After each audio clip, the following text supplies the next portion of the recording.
Bonsoir mesdames, messieurs et bienvenue dans cette vidéo dans laquelle nous allons parler de la géostratégie.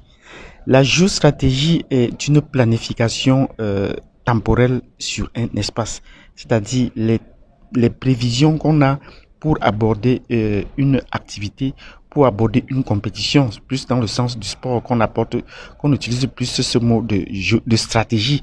Quelle est la stratégie du match? Et c'est également un concept qu'on utilise dans la guerre, dans la polémologie, quand on parle de la stratégie de guerre et qui s'oppose à la tactique qui est la pratique sur le terrain.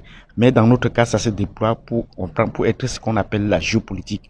Mais pour parler donc de la géostratégie, nous allons nous poser la question, est-ce que les pays africains ont une géostratégie?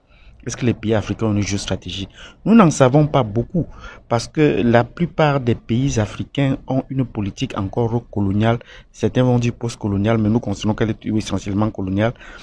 La plupart des contrats coloniaux se sont renforcés avec des contrats post-coloniaux. Donc voilà ce que nous allons dire à ce propos. Donc, mais nous allons prendre un pays pour essayer de comprendre la géostratégie de certains pays africains, s'il y en a. Et pour cela, nous allons prendre le cas du Rwanda.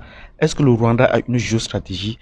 Si vous voulez donc en savoir, mettez-nous des pouces, abonnez-vous, cliquez sur la cloche de notification et surtout partagez cette vidéo dans laquelle nous disons bravo à Paul Kagame et nous allons chercher à comprendre la géostratégie du Rwanda à travers l'Afrique et même au-delà dans le monde. Merci mesdames, messieurs de vous être abonnés pour ceux qui ne sont pas encore, de nous avoir déjà mis beaucoup de pouces. Nous vous disons merci, nous sommes reconnaissants de nous mettre de nombreux pouces et surtout de partager. Préparez-nous également des commentaires. Donc, quand nous parlons de la géostratégie africaine, il sera question de voir comment est-ce que des pays africains se planifient dans le temps et sur des espaces précis dans leur pays ou autour de leur pays ou dans des régions encore plus distantes. Et pour cela, nous allons prendre le cas du Rwanda. Le Rwanda est un petit pays de la région des Grands Lacs qu'on peut situer dans l'Afrique centrale, à CEAC, qu'on peut situer également dans l'Afrique de l'Est. Mais la dynamique de la politique géostratégique et même géopolitique du Rwanda ces dernières années ont carrément tourné le pays vers la zone anglophone, vers la région des Grands Lacs, et ce qui fait qu'elle est très distante maintenant de la francophonie, même si la secrétaire générale de la francophonie est une Rwandaise, comme la France en a décidé, mais le pays se considère plus comme anglophone et la jeune génération au Rwanda parle plus l'anglais aujourd'hui que le français. Bon, depuis que Paul Kagame est arrivé au pouvoir, ça fait déjà plus d'un quart de siècle, cela pose de nombreuses questions sur la manière de faire de l'homme et de son pays. Est-ce que le Rwanda possède une géostratégie au regard des activités de ce pays sur son territoire et dans les pays voisins? Nous sommes en droit de dire oui, le Rwanda possède une géostratégie. La première guerre qu'elle a eu à mener, ou les guerres qu'elle continue de mener, c'est sur le territoire du Congo.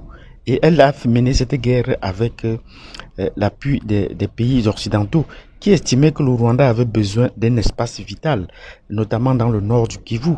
Et cette région est toujours en guerre depuis plus de 20 ans parce qu'on cherche à découper ou attacher la région du nord du Kivu au Rwanda, estimant que c'est sa zone vitale par essence. Or, pour assurer cela, c'était trop évident aux yeux de la communauté internationale, au lieu du peuple africain, que c'est une occupation du Rwanda pour un petit pays pareil. Mais comment est-ce que le Congo, qui est si vaste, n'a jamais pu essayer de déloger les Rwandais de leur territoire? Pire encore, les Rwandais ont fait une percée au cœur de la politique et de la gestion de la République démocratique du Congo. Et c'est ce que nous allons voir dans cette vidéo. Donc, la République démocratique du Congo est un pays entièrement contrôlé par le Rwanda. Oui, il est entièrement contrôlé par le Rwanda. Parce que pour assurer sa survie, le Rwanda a dû déployer des troupes sur le sol de la République démocratique du Congo pour préserver cette frontière. Et c'était important que nous fassions donc cette analyse-là. Donc, le pays est dans cette région, mais le pays est encore allé plus loin. En renversant le président Kabila et en y mettant son fils, qui lui étaient plus proches. On a compris par là que le Rwanda s'installait progressivement et le récent perdant des élections présidentielles, Fayulu le disait bien. Comment avant cette période-là, on ne parlait pas de Tutsi, qu'on appelle au Rwanda de Banyamulenge. On les sentait pas au niveau de l'armée, mais actuellement on parle de plus de 300 officiers rwandais au niveau de la haute stratégie, au niveau du gouvernement de la République démocratique du Congo à Kinshasa. Donc cela devient plus inquiétant. Et dans cette première vague, on a même dû noter que certains ministres créés comme le ministre de la Défense, comme le ministre des Relations internationales, des Affaires étrangères, étaient tous des Rwandais. Donc, étant infiltrés dans le cabinet présidentiel, étant infiltrés dans le gouvernement, ce gouvernement, la présence des Rwandais n'a cessé de croître en République démocratique, si bien que lors des récentes élections, Fayulu l'a bien dit, c'est le Rwanda qui a décidé de qui devait être président ou pas.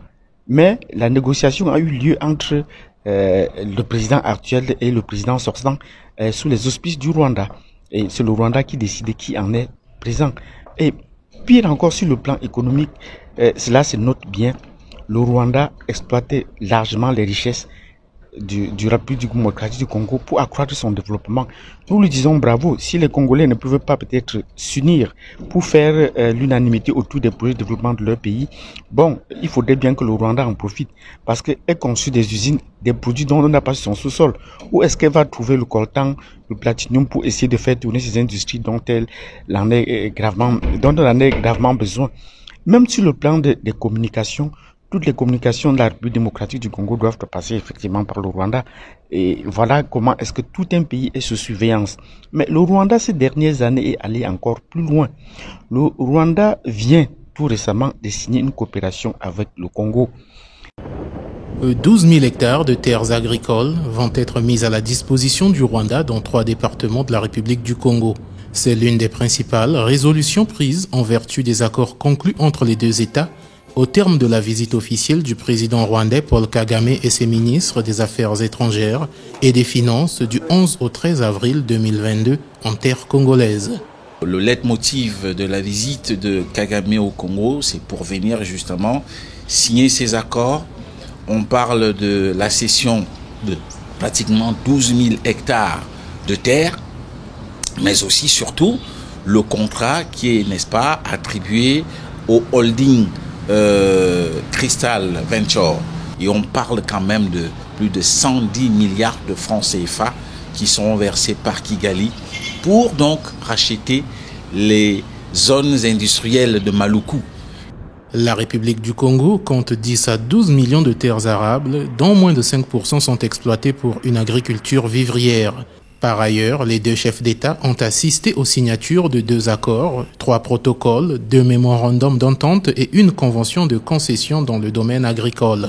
Le Congo-Brazzaville, avec Sassou Nguesso, Paul Kagame s'est rendu pour signer dans ces liens de coopération. Si nous disons bravo à Kagame pour cette stratégie, il est également question de s'inquiéter de son envahissement dans l'Afrique centrale. Mais pour y arriver, le Rwanda a déjà un bon service secret qu'on a noté dans certains pays de l'Afrique centrale et même de l'Afrique de l'Ouest où les services secrets rwandais sont présents. En ajouter à cela, le Rwanda a une bonne armée qui sait voyager. Donc on l'a notamment dans les mercenaires, dans les groupes mercenaires au Bénin, au Togo, tout récemment au Mali, et elle a remporté une guerre encore plus récente au Mozambique. L'envoi des troupes de près de 2000 soldats rwandais au Mozambique a fait basculer la guerre définitivement et on n'entend plus parler de la question rwandaise. Donc le Rwanda a une très bonne stratégie et une intelligence, qu'on parle des soins des services secrets, une très bonne armée et ça va faire se déployer sur le terrain avec ses politiques. Donc en s'installant et en signant des contrats avec la République du Congo, Congo-Brazzaville, Sassou Nguesso, on lui cède près de 12 000 hectares de terrain pour la production agricole. Bon, avec tout ce que je venais vous dire précédemment, le Rwanda n'y va pas seulement pour la production agricole. C'est un pays qui a des visées. Donc, premièrement, le Rwanda a déjà conquis la République démocratique du Congo. Ce n'est plus un fait, ce n'est plus un doute, c'est une réalité. Et maintenant, Elle veut encercler, si elle veut assurer cette pérennité, il faut encercler la République démocratique du Congo et passer par delà. D'une part, et d'autre part, cela prouve que le Rwanda est également en train de pouvoir s'installer durablement en Afrique de l'Ouest et notamment dans les pays de proche en proche. Donc non seulement elle est déjà installée, mais elle a également en train de faire une tactique d'encerclement de la République démocratique du Congo.